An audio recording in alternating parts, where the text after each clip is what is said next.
gentlemen, Richard Kenobi here, back with my second lookout for this year. Today we will be doing the one that I hyped up and I'm looking forward to, Casey Jones versus Kick-Ass. Now again, I'm very excited for this one. Most of you are, and some of you have even took it upon yourself to describe who you think will win. Only 2 YouTubers I found have done this. Only one of them has gone that much into depth on why he thinks, you know, the other will win. And he did give Kick-Ass some credit, but I'm sorry, it wasn't good enough. Some of it was true, some of it wasn't. And if you do not know who that person is, it is Mr. Spidey-Man 2099. And while Mr. Spidey-Man, I enjoyed your video, I even liked your video, I still think, you know, future advice, you should always try and look up every official resource you can before you give an opinion, because you're gonna have backlash. It's just common. But it's not your fault. So then, let's get into who I think will win this fight. We're going to be talking about all their skills and stats. Hold on while I just fix this music set. Great, 2 minutes in and we're already wasting time doing this. Thanks, music set. Okay, there we go. I think I got it. Anyway, alright. So we're going to be comparing a lot of this. Now, you all may want to sit back and just listen to what I have to say. Remember, these are all my opinions, and these are all official resources from the movies and from the comic books, and from one fan film. Now then, let's get started. Now, we're going to be starting who can take the most endurance, because I think endurance is going to play a huge key factor into this fight. So, we'll start with that. Now, Casey's origin actually goes like this. Casey Jones, or Arnold Jones, was a kid who was picked on a lot in school, or in a neighborhood. He was like Jason Todd. He grew up in a rough neighborhood, and he practically almost raised himself, because his mother was always getting a job, and his father left them, or either passed away. I haven't read the comics, so I don't know. But anyway, he pretty much raised himself to take a huge amounts of pain and hone it in, try and take it so that way he could be ready for any fight. And it should be known that Casey Jones has been described by most people as nothing more than a damn human tank. Just taking a huge amounts of blows, of beatings, and shrugging it off like it's nothing. However, he does have his limits. Casey Jones has easily been taken out of the fight by bigger opponents. If he goes up against someone bigger, he's going to probably get dominated, because this guy, let's say if it was a new Purple Dragon member who actually uses his brain instead of his muscles, Casey Jones wouldn't know what to do. He always uses his strength combined with his weapons and rushes into a fight without thinking things through. He's not much of a tactician. So Casey Jones will get the shit beat out of him. He can take it, but that doesn't mean he won't survive the fight without a couple of broken bones, etc., etc. So, as much as Spidey-Man hyped him up to be, I'm sorry to burst your bubble or hurt your feelings, Mr. Spidey-Man, but he is not.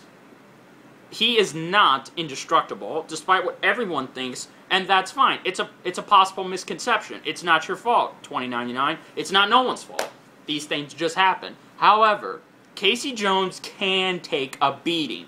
But unlike someone like Obi-Wan Kenobi, the Shurisu Master, he can take a beating and come out of it with no problem. No problem at all. Casey Jones, on the other hand, cannot. While Casey Jones can always try and admit he can take it, he can't. So, Casey Jones, unfortunately, does not get the round. Now, Kick-Ass is pretty much cut and dry. Kick-Ass's endurance is actually greater than Casey's.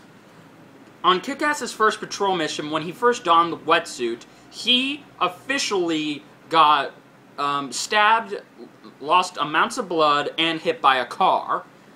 To save his life, the doctors inputted small metal platings into his skeleton and increased his nervous system so he would feel numb to pain 85% of the time. Some people even described him as Wolverine. He can't feel pain. at least 85% of the time. However, he can feel the sting of a pain. In one instance in the movie, when David Lazuski returned to high school, one of his friends hit him with a lunch tray, and this caused Dave's neck to go this way. He felt it, but it was like a small sting. And he also, when he was kidnapped along with Big Daddy, one of the Frank D'Amico's muggers was able to beat Kick-Ass with his billy club, or batons in this case. So he can feel the sting of the pain, but he can take it more than anyone else can. So, I think that clears it up. Kick-Ass gets the edge in endurance and physical limits. Now then, let's get to Bravery, because this is a new topic, and I think it fits this category, these two characters well. Now then, Kick-Ass wasn't always the bravest kid. He wouldn't risk his life to try and save others. He wasn't selfless. He was an average person. He didn't have any friends. He had 2 friends, actually, but he wasn't that well known. But when he became Kick-Ass, he had a lot of bravery. He was able to stand up to 2 muggers while jacking a car. He was able to stand up to 5 muggers trying to kill this one guy who we assume was a client. And he was even able to intimidate Chris D'Amico, the motherfucker, in Kick-Ass 2, the comic and the movie.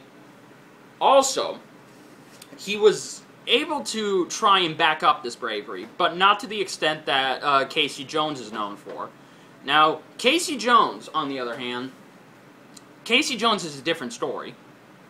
Casey Jones has been brave ever since he was a kid. On the way to practice, or rather in the practice field of his hockey team, he was able to stand up to not only his teammates, but his cousin Sid, who said Casey's a disgrace to the hockey team. And what was Jones's response to this?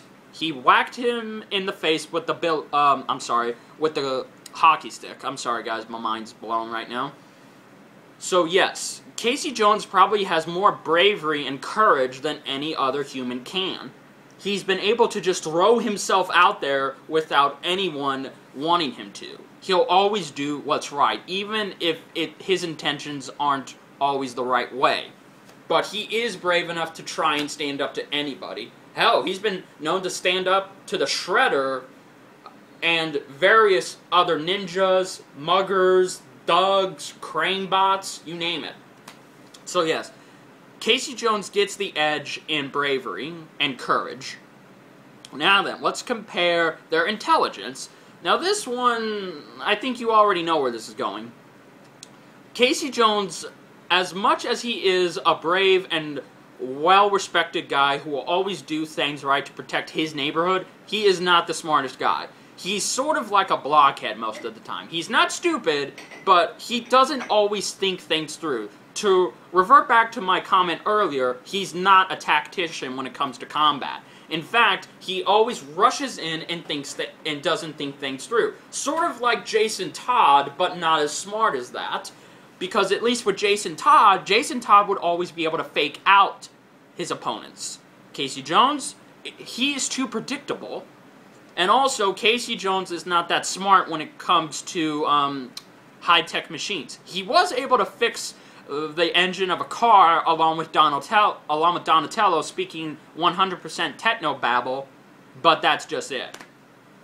Now, Kick-Ass, however, he has more intelligence than Casey. Not a lot of intelligence, but high school genius intelligence. He further advanced this when he was trained by Mindy McRae, aka Hit Girl, when she taught him never rush into a fight, because it's always going to get you killed. Always hone in your senses and try and think out the situation, then go for it. But don't do it too slow, or else it'll be your downfall. That is a good point. And Kick-Ass started using this when he came out of retirement. He was able to trick a couple of pimp muggers from thinking he was going to hand over all of his stuff to them when he threw the bag at them and was even able to surprise them, which was pretty in a fast motion like way. So yes, I think it's all all the same to Kick-Ass fans. Kick-Ass gets the edge as intelligence and as far as a tactician. The closest thing, anyway. Now then, let's get to their weapons and armory. Now, this is going to be the last category, because I think it should end on this category before I describe the fight. Now then, Kick-Ass doesn't wield a lot of weapons. The only two weapons he's ever had with him, ever since he's been Kick-Ass, are these two green batons. Now, these batons are actually real. He actually added more weight to them when he came out of retirement, so that way, with his newfound agility and strength and speed, he was able to even break their bones with those batons. At one point in the comics, he was even able to beat two 8-foot-tall giants to death with his batons. And Kick-Ass is like 6 feet tall. That is a pretty impressive feat, if you ask me. He also integrated Big Daddy's armor into his wetsuit, given to him by Mindy on their final battle against the motherfucker. Big Daddy's armor can stop huge amounts of gunfire and small amounts, and can even block small cuts from blades. But it is not stab-worthy. No, it's not. It's not stabbable. Sorry. Those are the only weapons he wielded, and those are the only weapons he does wield. Now, let's get to Casey, which I think everyone knows where this is going. Casey Jones is probably the best well-equipped anti-hero or hero to ever protect a neighborhood. Let me explain this. Now, when Casey Jones first went out, he made himself a hockey mask, and he was even able to pack a golf club bag with every kind of tool he'll need, including not only golf clubs like drivers, mainly drivers, to smash an opponent's skull, also cricket bats, wooden bats, metal bats, hockey pucks, hockey sticks, and various others. He was even able to carry, at a time, a sledgehammer in his pouch. He also integrated small knee pads and arm guards into his arms and knees, and he also wears hockey armor to try and protect him, at least from gunfire. And he also wears his signature hockey mask, which has been through two variations. The more iconic one from the cartoon show, the comics, and the movies, and the other one is completely made out of steel, able to pretty much take a hell of a lot of punishment. It'll get scarred, yes, but it'll still be on his face. So, I think it's no contest here that, even though, yes, Casey wields a lot of armor more than Kick-Ass. Kick-Ass just wields the same armor that Big Daddy wore. And yes, while it is gunfire, it can block gunfire and small strikes from swords, it pretty much does not do anything else other than that. Casey actually put variation and was even able to hone in all of those parts. So, Casey Jones gets the edge in weapons. Now then, who I think would win in a fight between these two, it's obvious, it's Casey Jones. As much as I love Kick-Ass, and I would be able to believe if he could win, I would want to say that Kick-Ass would lose this fight. Now, don't get me wrong, the fight would actually last 5 minutes. Kick-Ass wouldn't be able to try and knock Casey's offense down because Casey would go into the same style he always does. Kick-Ass would do everything to keep his defenses up. However, he would try so hard not to get knocked down, because that's the thing, Casey will take open doors when you give them to him. And while the fight will be long, it'll be back and forth between the two. In the end, Casey will get one shot with one of his drivers and be able to give Kick-Ass a huge concussion and even able to kill him. And the fight will be over just like that. So, I declare Casey Jones, the Vigilante, the winner. Now remember, these are all just my thoughts and opinion. Let me know what yours are. Let me know down in the comments. Like this video and subscribe. Peace out, guys.